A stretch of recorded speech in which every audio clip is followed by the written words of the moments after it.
Today's Wednesday, July 8th.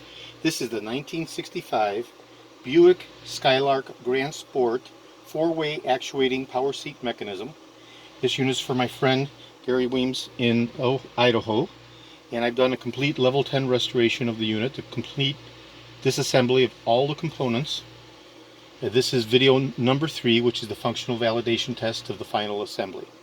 So the unit has been completely disassembled, all of the metal wire brushed, acid washed, and climatized with a surface treatment. The motor has been rewound and rebuilt internally, as has been completely rebuilt the power transmission, and the track and rail systems have brand new slide guides. So I'm doing a functional validation test. The system is connected to power. I have a replacement right-hand passenger side track rail added for Gary's system, and the position and spacing is 15 16ths of an inch in the front and 15 1/4 inch cross spacing in the rear, and 12 inches in length. So that's the mounting studs welded onto the floor of the car body. So here's the functional validation test.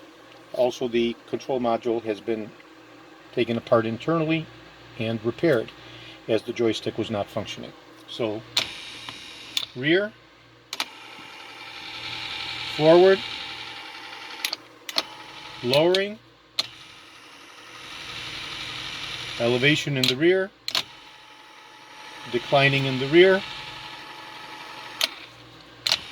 linear actuation to the rear, rising in the rear, forward actuation,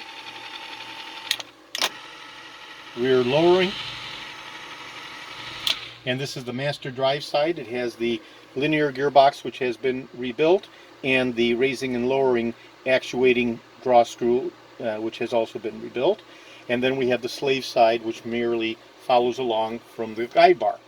So this is the 1965 Buick Skylark Grandsport four-way actuation power seat mechanism for my friend Gary in Idaho, and this will be shipping out as soon as I get his okay to ship reply confirmation. This is the third functional validation video in the 3-video sequence series showing the full restoration of this power seat mechanism. This is George in Florida. I have over 75,000 original vintage 1965 to 1970 GM Cadillac parts, which is my area of expertise, although I also do the power seat mechanisms for all GM cars from 1959 to 1978. Today is Wednesday, July 8th. Thank you very kindly.